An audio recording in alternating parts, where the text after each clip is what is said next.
Баршаңызға сәлем, каналыма қош келдіңіз. Қазіргі үлкен жиын дастархандарда хит болып жатқан салаттың бір түрін жасап көрсетемін. Өте дәмді шығады.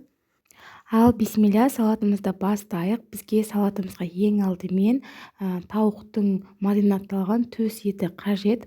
Мен сияқты сіздер де тауықтың төс етін маринадталған түрін таба алмасаңыздар дүкеннен, осылай индейканың маринадталған дайын түрін алмастырсаңыздар болады.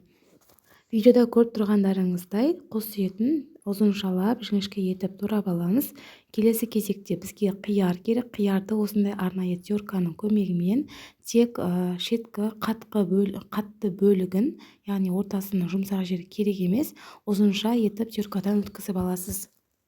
Салаттың құрамына пайдаланып жатқан заттардың нақты мөлшерін описание бөлігінде жазбаша түрде қалдырамын. Сол жерден көріп алсаңыздар болады. Дәл солай қияр сияқты алманы жақсылап тазалап жуып алған соң ұзынша етіп барынша теркадан өткізіп салатымызға қосамыз. Салатымызға келесі кезекте консервіленген жүгеріні саламыз. Қайнатылған жұмыртқаларымызды салқындатылғаннан соң дәл видеода көріп тұрғандарыңыздай ұзынша етіп турап салатқа қосамыз. Байқасаңыздар, салаттың құрамында барынша тойымды заттар қосылып жатыр. Сондықтан ПП ұстап жүрген ханымдар кешкі ас мәзіріне осы салатты пайдалансаңыздар болады. Дәміне қарай тұз және 2 ас қасы майонезімізді қосып жақсылап араластырамыз. Және де салатымызға ерекше дәм беру үшін кәдімгі грек жаңғағын ұнтақтап қосатын боламыз. Салаттың дәмі басқа салатқа қарағанда ерекше дәмді, алма қосылған басқаша болады деп ойламаңыз.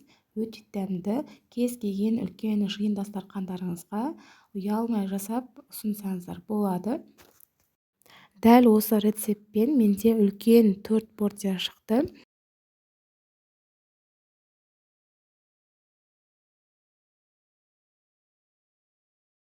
Және салатымыздың бетіне көрінісі әдемі болу үшін, дәмі одан да дәмдірек болу үшін картоп пай жасап бетіне себетін боламыз.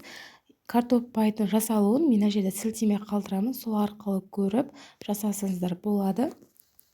Алдағы уақытта да рецепттерді жіберіп алмас үшін каналыма подписаться батырмасын басып тіркеліп алуды ұмытпаңыз. Назарыңызға рахмет.